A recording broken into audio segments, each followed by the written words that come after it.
Welcome to What She Said. I'm your host, Candace Sampson. It's officially December, the month where women magically transform into superheroes, juggling parties, concerts, markets, and the ever-growing list of holiday to-dos. But let's not forget the most important task, finding time for ourselves amidst the chaos.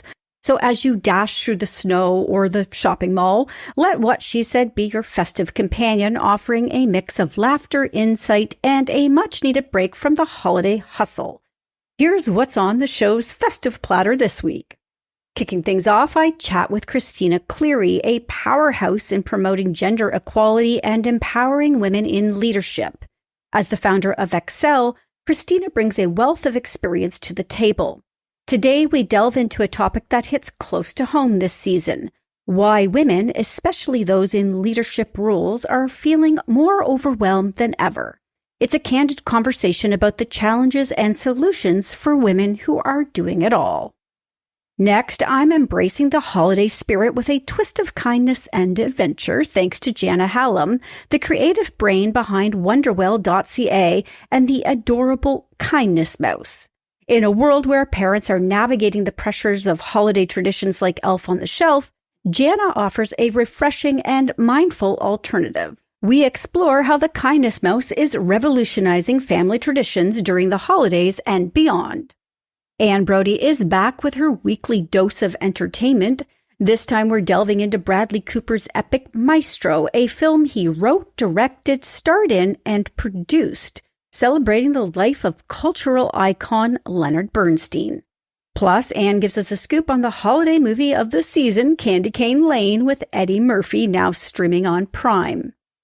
Joining me next is Chrissy Newton, a trailblazer in the podcasting world, especially in the realms of science, space, and the unexplained. Her podcast, Rebelliously Curious, has been turning heads and recently snagged a nomination for Outstanding Science Series at the Canadian Podcast Awards. I'm thrilled to have Chrissy here to discuss her journey, her groundbreaking podcast, and her impact in a traditionally male-dominated field. I then dive into a topic that's as intriguing as it is controversial with author Rebecca Mardon.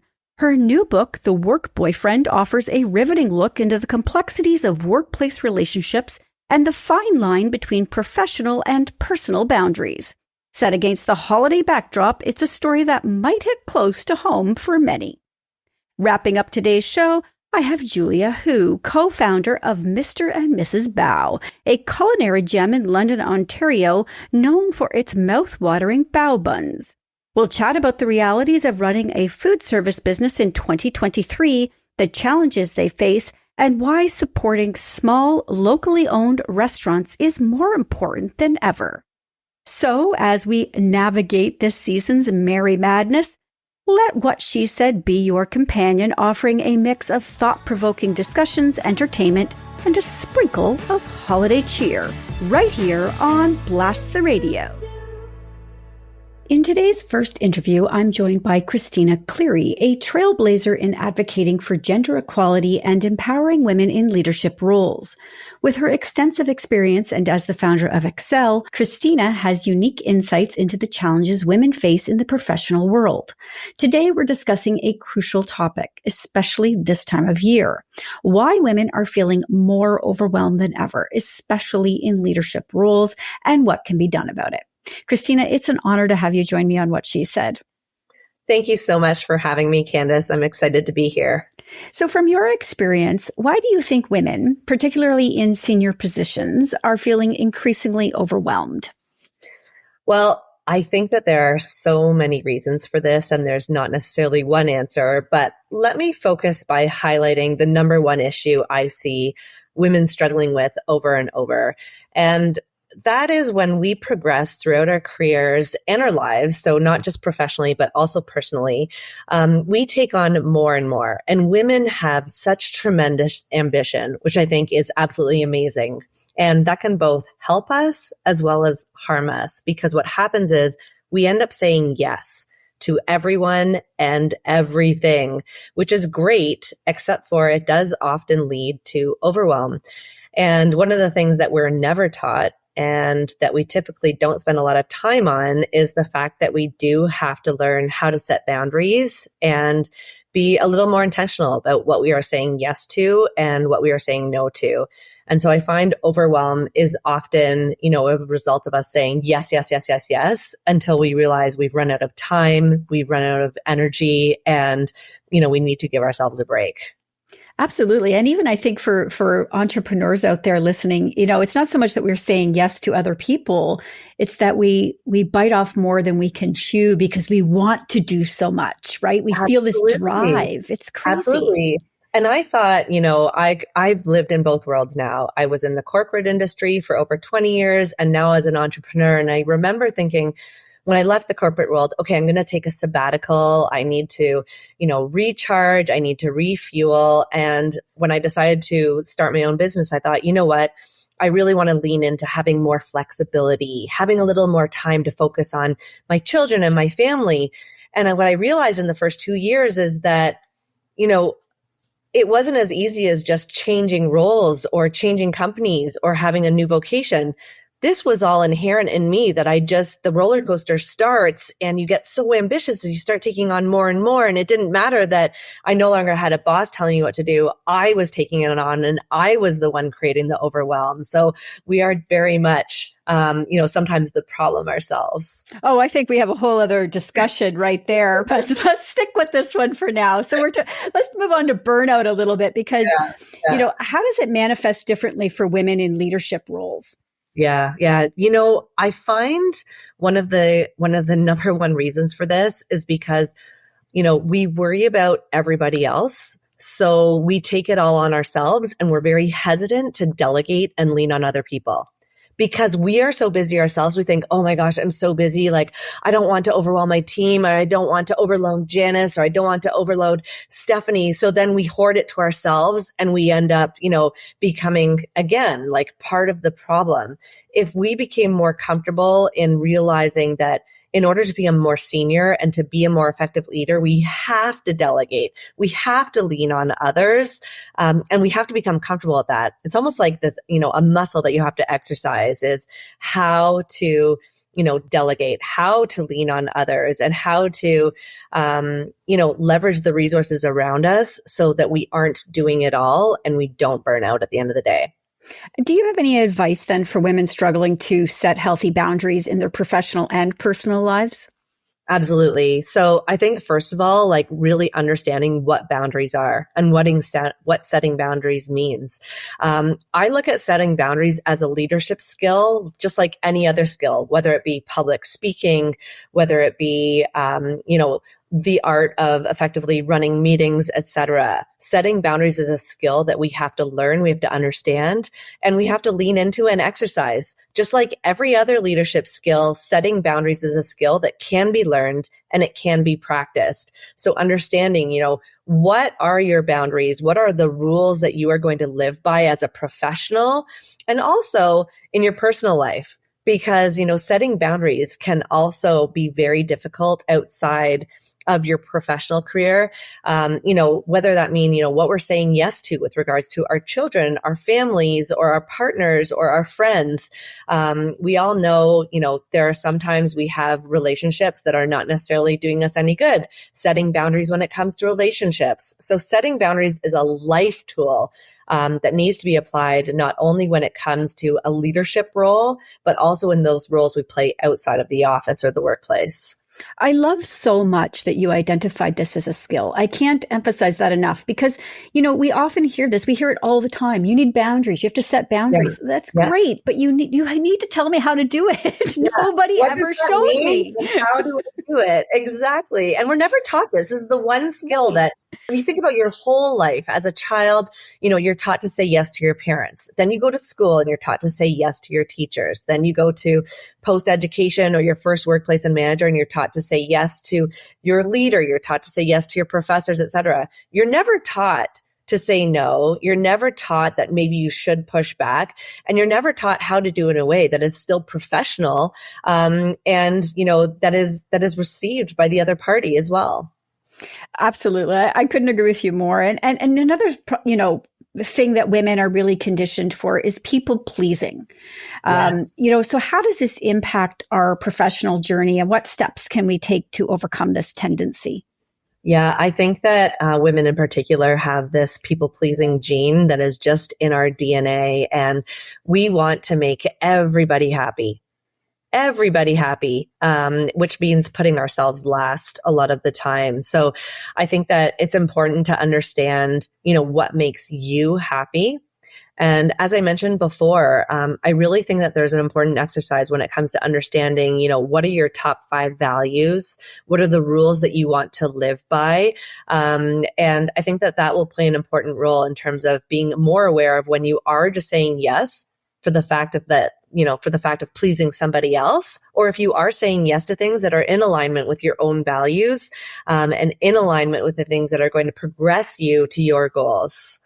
And, the pressure is big all year, but right now, this time of year, it's crazy. So are there any practical tips you can offer women to manage the extra responsibilities, I should add, and stress during this very busy time?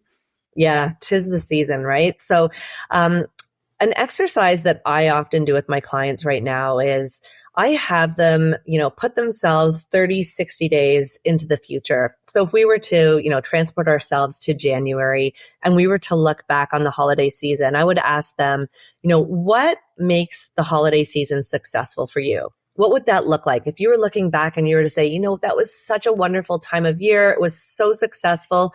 What makes it successful? What does that look like for you? Is it that you were able to have some downtime? Is it that you were able to spend a lot of time with friends, with family?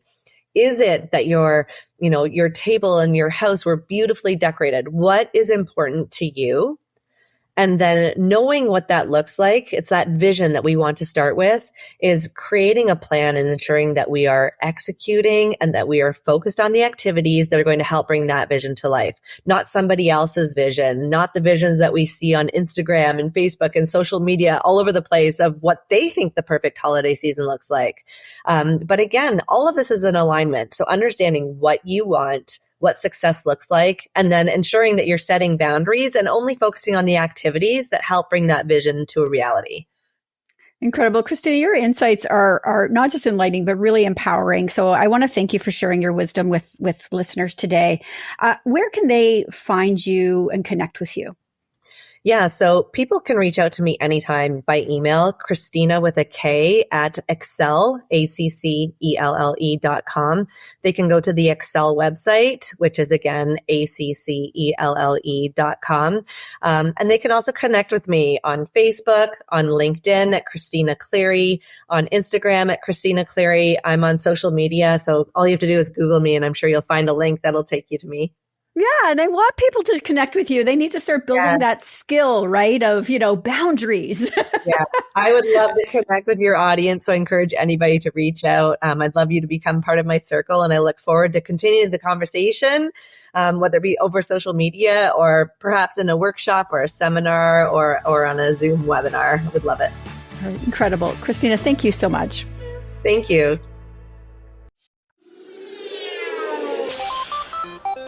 Hi, I'm Steve Yerko. And I'm Tara Sands. Now available from Maji Media is our new podcast, 4Kids Flashback. 4Kids is the company who brought you the English dub of Pokémon in the late 90s and so many other shows like Yu-Gi-Oh!, Shaman King, Teenage Mutant Ninja Turtles, Kirby, the infamous One Piece dub, and so many more. We'll be talking to the people who worked at 4Kids. Actors, directors, writers, editors, producers, engineers, you get the point. And hopefully get the answers to questions both you and I have about the company. I actually worked there as a voice actor on some of the shows. And I was a kid watching the shows and remember way more than Tara does. And thank God for that. Steve is actually a professional storyboard artist, which gives some really unique insights into anime and animation. Subscribe today wherever you get your podcasts. That's the number 4 Kids Flashback.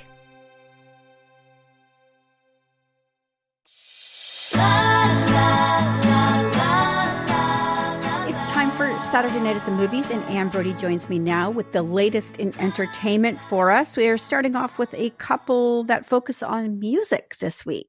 Yes, we are. Leonard Bernstein, the great composer-conductor, is played by Bradley Cooper in a new film called Maestro. Now, Cooper not only stars, he directs, he wrote the thing, and he produced it.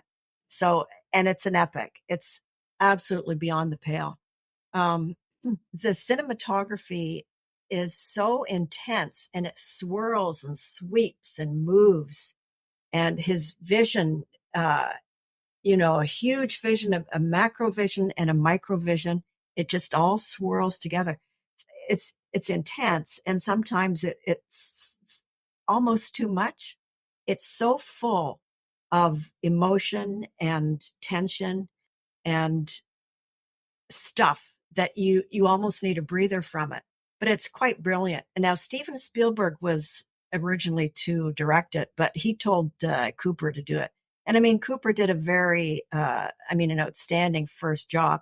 You might want to rate it in a little bit for the next one, but I call it radical exuberance. He's just so in love with the character. Bernstein was, of course, a legend around the world internationally. And it looks at his life and his partnership with his wife, played by Carey Mulligan, and his dalliances with men and whatnot. But it's very intense. It's very internal, as well as being huge and out there. It's an amazing balance that he's got now. And it's definitely worth seeing. It'll lift you out of your seat. And it's in theaters now and on Netflix December 20th. What's interesting to me is I've sort of, I guess, witnessed the evolution of Bradley Cooper. I remember him when he was on Alias years and years and years ago with Jennifer Garner, just when he started acting. And to see him go from that to The Hangover to now this, he's really evolved. Shocking. Yeah. Yeah, and incredible. A lovely person. So tell me about the next one then, about John Baptiste. John Baptiste, who was the musical director for Stephen Colbert's show. And I just loved him. He's just got so much talent. And he knows so much about music. Any genre you can throw at him, he does. And he creates music. So this special on American Symphony on Netflix concerns his creation of a new 4-part symphony that he created over 4 years, and how he's about to present it at Carnegie Hall. So it's like a gemstone in his life, and it's all about the run up to the premiere, and you learn so much more about what he's capable of. I can't think of a musical mind that comes close these days to his, what he knows, what he does, and what he can create. So he's on this really intense journey doing this symphony, and his wife and longtime partner is dealing with chemotherapy. So he's torn between these two loves, and the tension is, it's pretty up there, but you just come away from it so admiring of John Baptiste's incredible talent. Really, he's one of a kind. And where's that playing in? That is on Netflix. All right, wonderful. Tell me about May, December. Well. Do you remember a few years ago, Mary Kay Letourneau and Billy? Yeah. Mm-hmm. Yeah. So it's inspired by it, but it's not based on it. So what we have now is a woman played by Julianne Moore, and her husband played by Charles Melton, who just won the Gotham Award for this last night, Best Supporting Actor, and he was from Riverdale. So he plays her husband. He's 36 years old. She's, I would say, approaching 50, and they're sending their kids off to college. I mean, it's that extreme. So they married, as did Mary Kay and Billy. They married after she got out of prison. She was sent to prison twice, and they built a life together afterwards. So now a company is making a movie on their lives. So they send the actor along to study Gracie, Julianne Moore's character. And it's Natalie Portman. She plays Elizabeth. So the questioning really lifts the veil for the young old man Charles Melton plays. And he begins to think about, well, gee, maybe Gracie did abuse me and exploit me as a child. And wow, I feel exploited by this woman who's following me around, asking me a lot of questions about it, the actor. So it's a pretty interesting thing.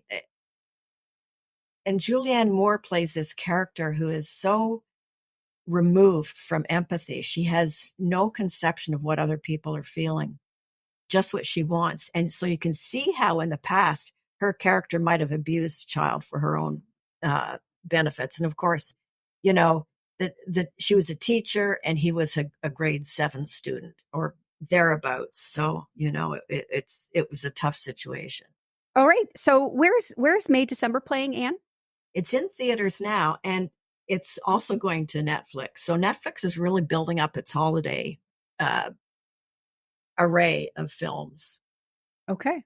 We have like 30 seconds left here. And you promised me holiday movies, and you brought me one this week. So tell me about Candy Cane Lane. Well, Eddie Murphy, he's back as a suburban dad, and he and his family are caught up in this, Tracy Ellis Ross, who I love, they're caught up in this neighborhood battle to see who's going to do the best decorations. And there's a monetary prize at the end. And of course, they go to any length to make it happen.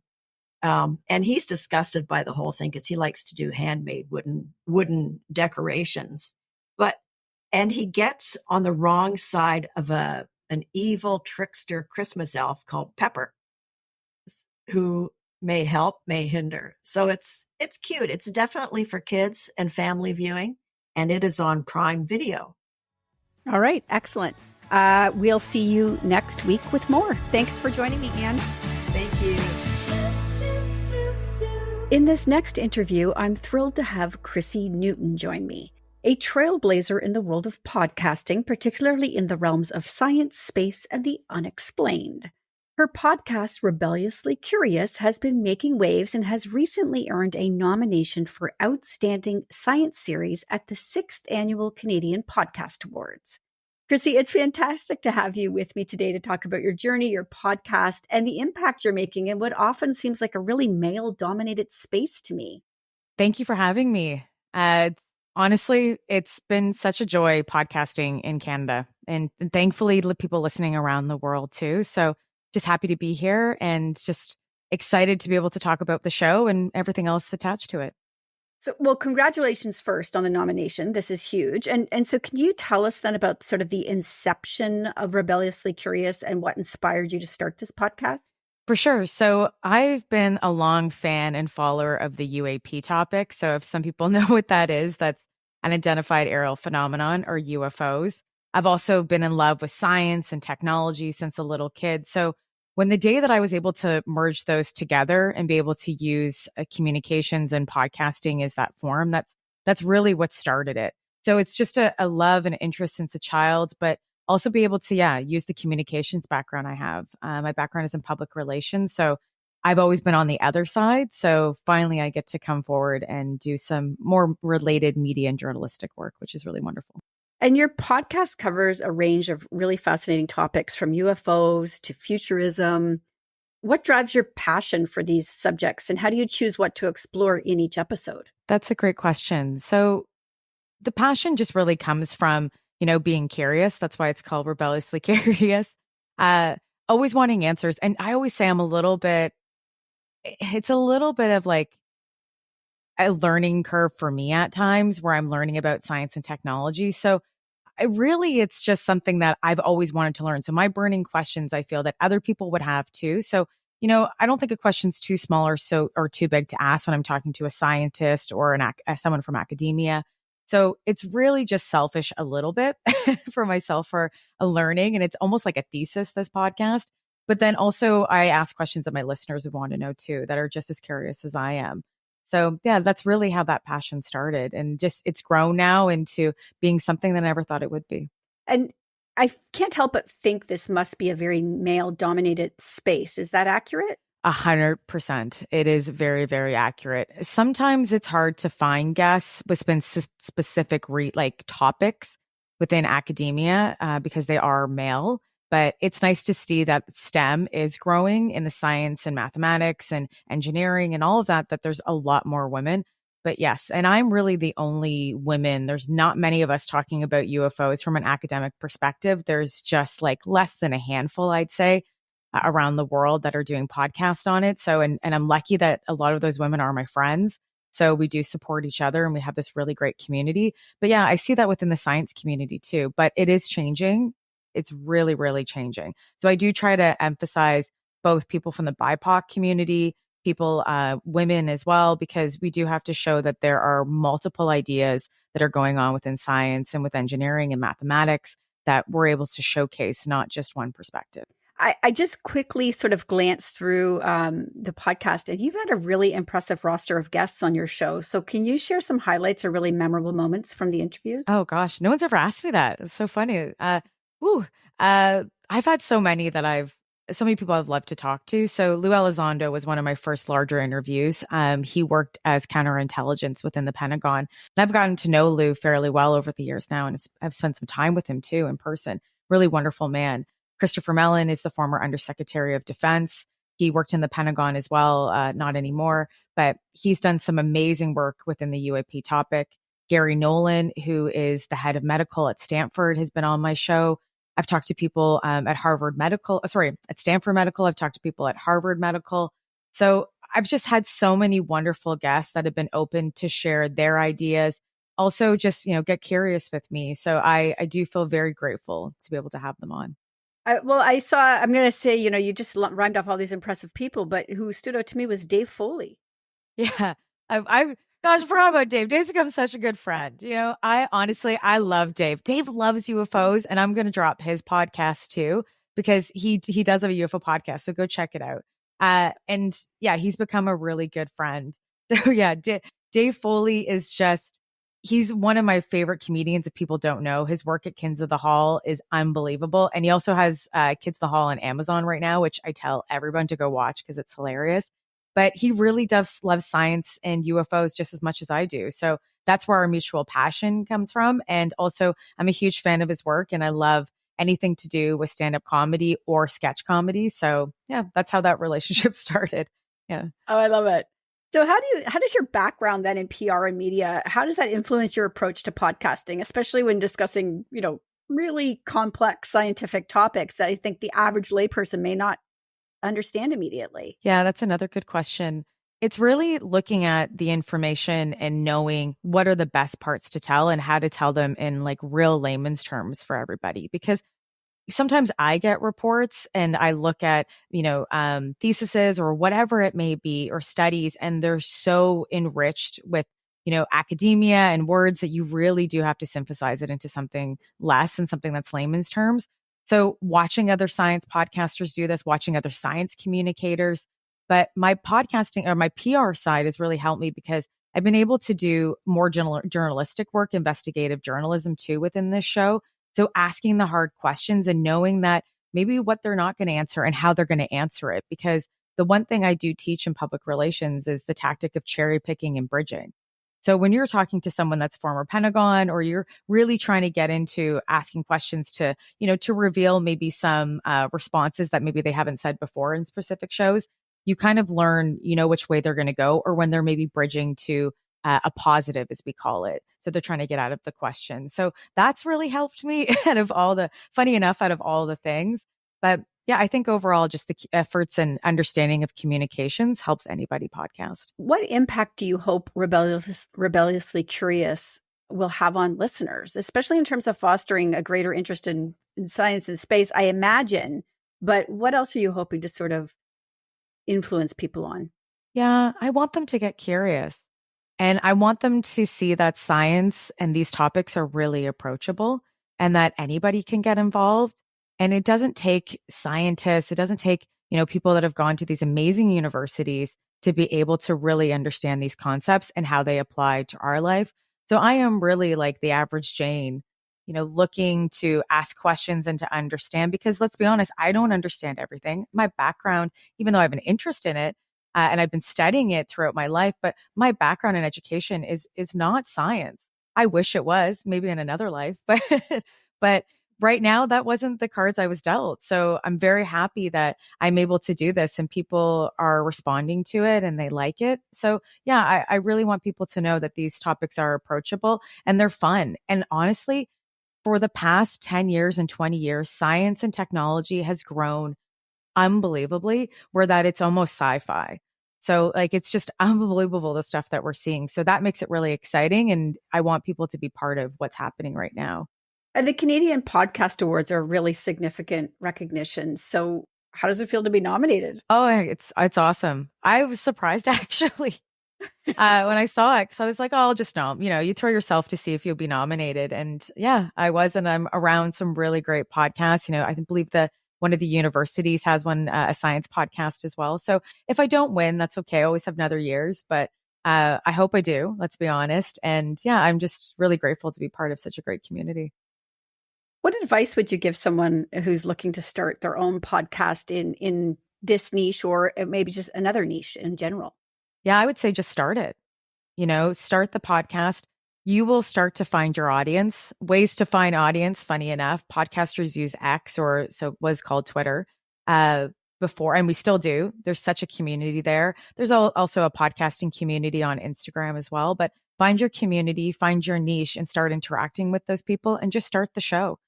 Grab yourself like a mic, a good quality microphone. If you don't even want to do video and it's straight audio, grab yourself a good quality microphone, because it's so important. Spend that money and just start teaching yourself how to edit. Use basic editing platforms like GarageBand. Gosh, that's what I use at times. So, and I taught myself how to do all of those things. I didn't know how to edit. I didn't know how to edit video or audio. So it can be taught, it can be learned, and it doesn't take a long time. And if you really love it, you'll find your people and you'll find your community. All right. Well, I want people to be able to find you. So where can they do that? Where can they find the podcast and keep up with you on social media? For sure. They can go to thedebrief.org. That's the media outlet that I work with and that hosts the podcast. But the show is called Rebelliously Curious. So if you write that in, you'll see Rebelliously Curious pop up. I'm on all streaming platforms. Also, it is a YouTube video interview too. So you can watch it on YouTube. And yeah, and they can find me on Twitter at Chrissy Newton, or on Instagram at being Chrissy Newton. So all those fun places. Wonderful. Chrissy, I can't thank you enough. I just want to let people know that I often interact with you on the PR side of things. So it's actually been as much fun for me to learn about what you're doing in this realm as people listening. So thank you for joining me. Thanks for having me.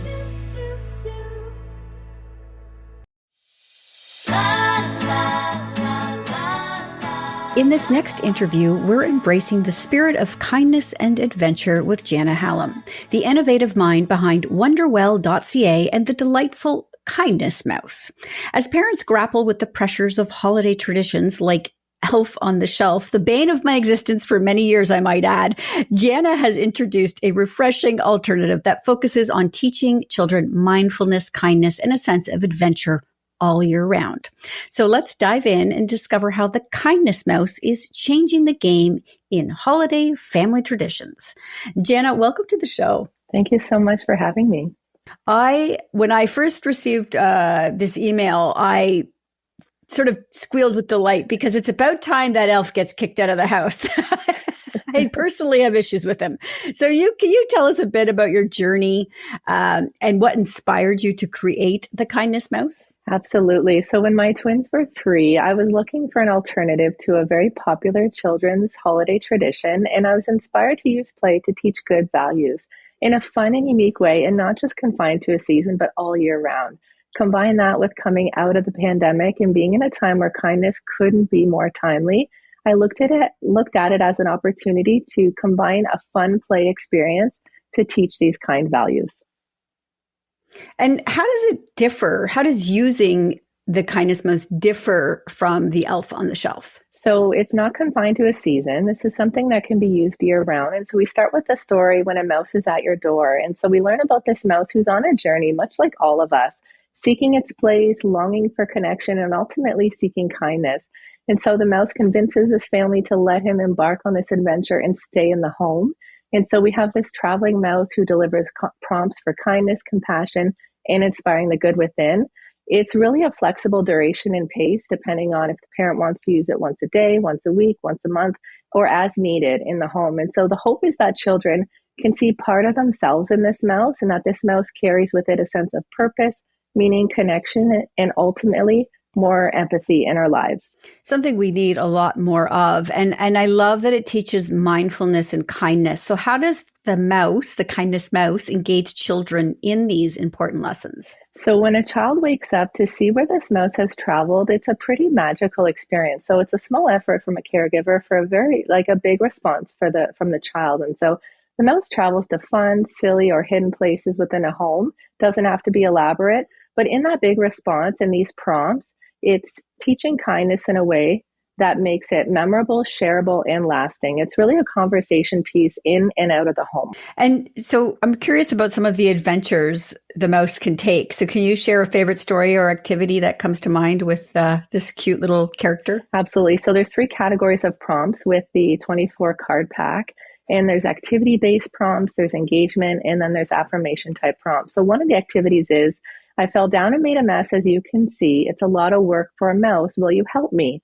So we're engaging in, what does that look like if somebody needs help? How does it make you feel? How do you think they're feeling? So really, in providing conversation prompts for the caregiver as well. So having these fun little setups that really help these children develop and practice that empathy muscle.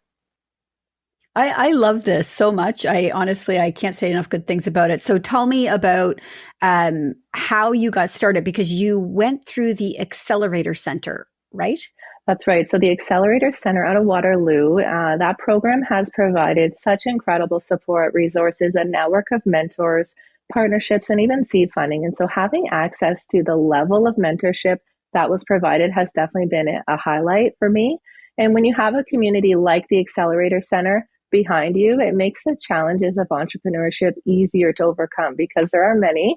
And so I've been supported in ways I couldn't have imagined, and I'm so grateful. So as you grow, are you imagining adding more toys to Wonderwell? Absolutely. We want to look at how else we can support parents and caregivers with fun tools to teach other things. We know there's so much support or so much emphasis on parents to help their children with social emotional learning, mindfulness, creativity, authenticity, gratitude. These are all really big themes. And I think it's so important that we wire them young. We get them early to start learning and adapting. So we're looking at other characters to do that. So for all the people listening then who are so eager to kick the elf out and replace him, where can they find the Kindness Mouse? And are there any special features or sort of upcoming additions they should look out for? Absolutely. So they can go to wonderwell.ca, and we do have a bonus for orders placed within the next week. We have a pretty adorable holiday hat and scarf set while supplies last. So they can head over wonderwell.ca or follow us on Instagram or Facebook at Wonderwell Toy Co. All right. And I am thrilled to share that we're going to do a giveaway over on Instagram. So go over to whatshesaidtalk.com after today's show and enter to win a Kindness Mouse for your house. Hey, I'm a poet and I didn't know it. So thank you so much, Jana, for joining me today. It's been a delight. Thank you so much, Candace. In this next interview, we're diving into a topic that's both intriguing and maybe a little bit controversial with author Rebecca Mardon. Her new book, The Work Boyfriend, is a captivating story that delves into the complexities of workplace relationships and the thin line between professional and personal boundaries. Set against the backdrop of the holiday season, it's a tale that many might find relatable. Rebecca, it's great to have you here. Thank you so much for having me. So The Work Boyfriend is a story that will resonate with many, I'm sure. So can you tell us a bit about your protagonist, Kelly, and what inspired her character? Absolutely. A lot of writers will talk about how their fiction is autobiographical. So this is a little autobiographical in the sense that I worked when I was younger at a television company where we were all a group of young people and hung out all the time. And most of us had relationships outside of our workplace.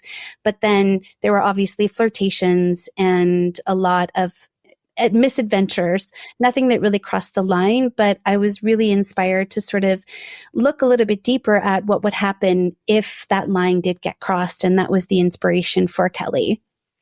So the book explores then the concept of a work boyfriend. And in your opinion, why do you think this kind of relationship is so common in the workplace?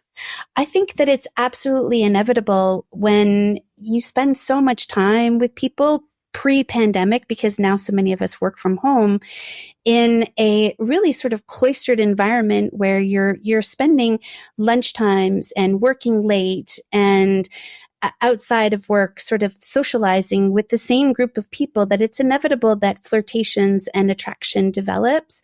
And I really wanted to dig into how that could affect a stable relationship. So Kelly has her long-term boyfriend that she's been with for quite some time. He wants to take the next steps in their lives, and she's not really 100% convinced that that's right for her. And I think that that conflict between what could be of this imaginary work boyfriend that you have so much in common with and the what is a very interesting conflict to explore in a novel. So that was where I thought the tension could come from. Is my life great the way that it is? Or is it something that, what could be with this person that I get along with so well, which is what your work boyfriend is? And in the book, you touch on, the book itself touches on heightened emotions and passions during the holiday season. Yeah. Why do you think this time of year is particularly ripe for workplace affairs? Personally, I think that, again, pre-pandemic, when we were all having big holiday festivities, the book is actually set, the primary section of the book is set in the mid-2000s. I think that was a time when companies had budgets and wanted to reward their staff for the hard work of the year. So alcohol was a little bit more free-flowing. Sometimes inhibitions were less than they normally were if you were in a normal setting. And that forced proximity and that closeness sometimes can tip over the line.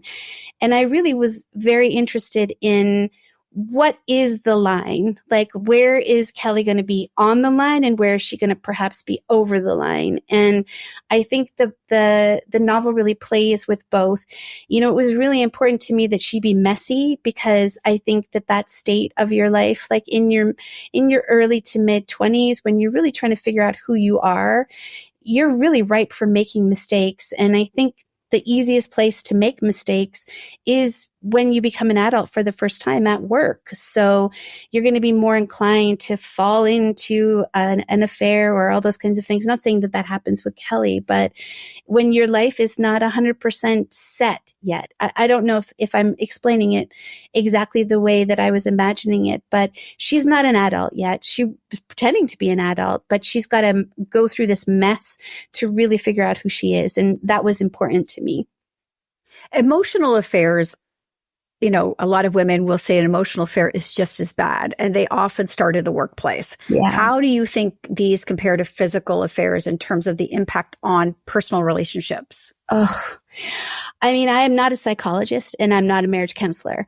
But I do think that it's a really fine line between friendship and emotional affair. And I think a lot of people come down in the binary. They decide that people can be friends. You can have friends of the opposite sex, or if you're not straight, you can have, friendships that blur those lines. And it was really interesting to me to kind of see emotionally how that could impact a relationship, because she's hiding things from her boyfriend. She's not telling him that they're having lunch every day. She's not telling him how much they text one another on their Blackberries, because it's of that time.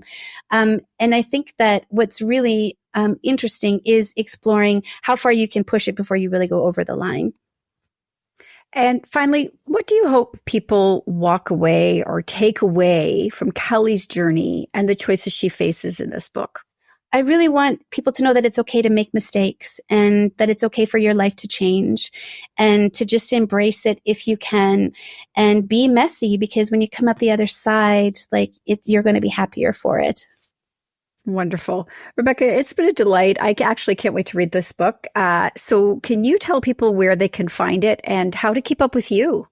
Absolutely. Anywhere on Amazon, I would just Google The Work Boyfriend and it'll be the first title that comes up. And you can find me on Instagram. It's at Tragic Right Hip. Wonderful. Thank you for joining me today, Rebecca. Thank you for having me.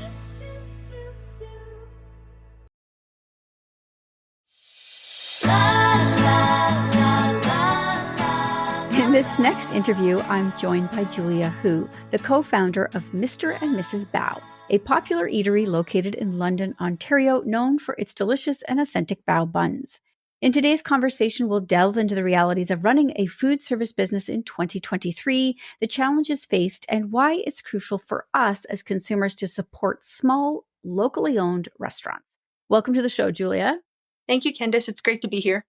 I feel this is a really important time to be talking about this, as December's here and, January is typically a slower month for restaurants. So what inspired you to start your business and what keeps you passionate about it?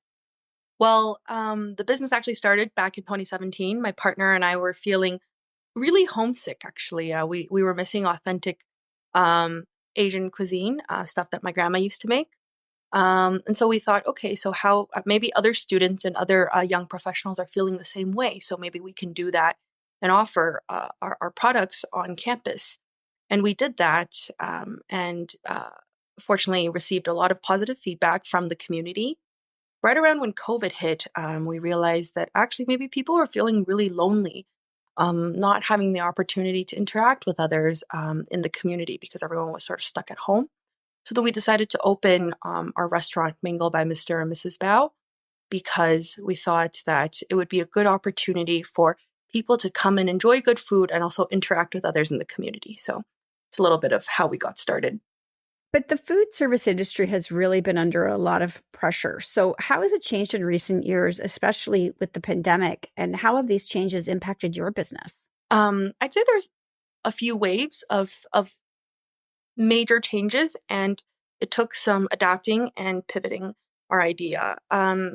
First of all, I think the biggest hit was the lockdowns. So that actually really showed us the importance of partnering with delivery platforms and being more like being a partner with the advancements in technology, because that's one of the ways that we can continue to get our products out to our guests. And we saw a lot of success in doing that. And then the other thing is, I think in today's day and age, people are looking for fun experiences, but also a reason to come back to your restaurant. So for us at Mr. and Mrs. Bao, it's through our unique food, but also the types of experiences that we offer our guests. We have paint nights and speed dating and dumpling workshops. We really try to change it up so that there's a reason for guests to come and have a good time with their friends and family. Oh, I love that. So you're creating community in your restaurant. That's wonderful. Our mission is to build a community through sharing the taste of home. Oh, lovely. So it's really a tough time of year. So what's your secret to staying resilient right now? Because I feel so bad for people in the food industry business right now. Inflation, everything is piling on. So how do you stay committed and resilient in this environment? Well, truthfully, it's not without challenges. We actually had to downsize our business. Right around COVID, we saw a lot of growth with the delivery platforms. So we actually expanded in terms of number of restaurants and also the types of brands. But we realized that it's actually really important to do something well and then expand. So actually what we're doing is we're just focusing on the core values and offerings of Mr. and Mrs. Bao as a brand. We're focused on doing that really well to make sure that, one happy guest will bring 10 new ones. And so I think that's truthfully how we've been able to manage. It's just through growing organically, making sure that each guest walks away happy and making sure that we're supporting our employees along the process too, because good employees lead to happy guests as well. So we spoke a little bit about, how you're creating community in your restaurant. Do you play a larger role in the community, and how do you see your business contributing beyond just serving food? Definitely.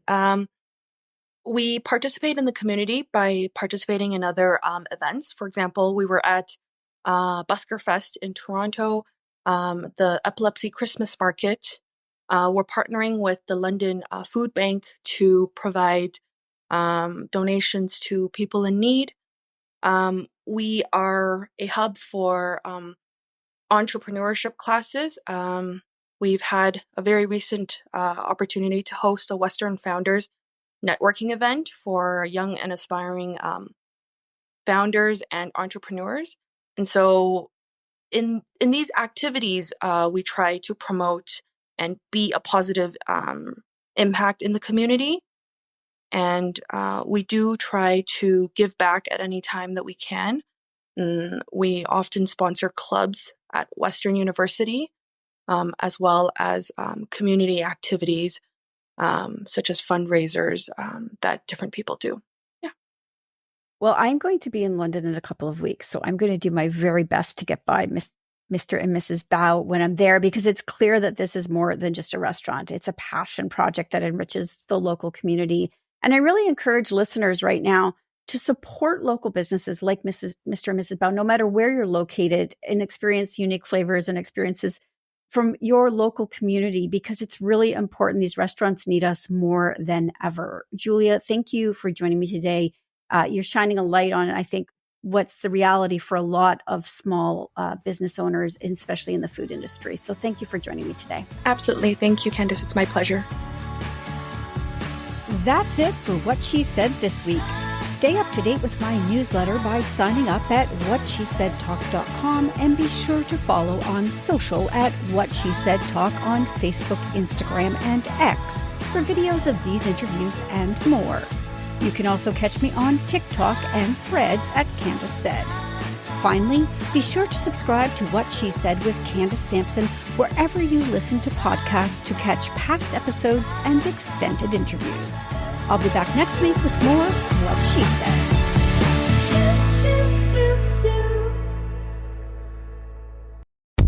It is your favorite girl.